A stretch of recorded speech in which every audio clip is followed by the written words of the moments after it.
ஒரு மனிதன் அடையாளம் காண்றதுக்கு 3 இடம் இருக்கு. சும்மா நம்பிடக்கூடாது, எல்லாரையும் நம்பிடக்கூடாது. எல்லாம் அழகாத்தான் இருக்கும் வெளியாது, உள்ளுக்கு தான் எல்லாம் புஷ்.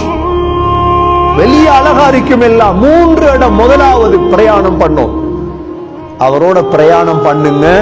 கஷ்டத்தை அவர் எடுத்துக்கொண்டு இலேச உங்களுக்கு தந்தா அவர் நல்லவர். நம்பி மர்மம் எடுங்க, நம்பி பழகுங்க. முதலாவது.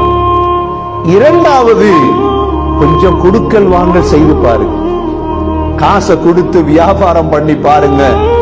நேரத்துக்கு எல்லாம் நடந்தா அவர் நல்லவர். மூன்றாவது, அவருடைய பக்கத்து வீட்டுல போய் வாழ்ந்து பாருங்க.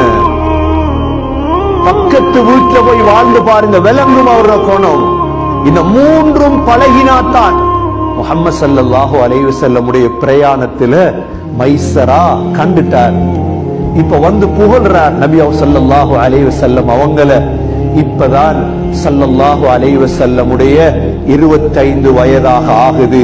ஹதீஜா ரலியல்லாஹு அன்ஹா முடிவெடுத்தாங்க, இவரைத்தான் நான் கல்யாணம் முடிக்கணும். ஸல்லல்லாஹு அலைஹி வஸல்லமுடைய 25 வயது, ஹதீஜாவுடைய 40வது வயது. அபூ தாலிப் போன்ற, ஹம்சா போன்ற பெரியப்பாமார்கள் இருந்து ஸல்லல்லாஹு அலைஹி வஸல்லமுடைய திருமணத்தை நடத்தி வைச்சாங்க. சீராவுல ஆக முக்கிய ஒரு பாடம், கல்யாணம் 25 வயதில் முடிக்க வேண்டும். இன்ஷா அல்லாஹ் அடுத்த வாரம் ஸல்லல்லாஹு அலைஹி வஸல்லமுடைய 25 தொடருவோம். எல்லாம் வல்ல அல்லாஹ் சுப்ஹானஹு வ தஆலா முஹம்மது ஸல்லல்லாஹு அலைஹி வஸல்லமை பின்பற்றி, முஹம்மது ஸல்லல்லாஹு அலைஹி வஸல்லமுடைய சீராவை படித்து, முஹம்மது ஸல்லல்லாஹு அலைஹி வஸல்லமுடைய அன்புடையவர்களாக வாழ நம் அனைவர்களுக்கும் தௌஃபீக் செய்வாயாக.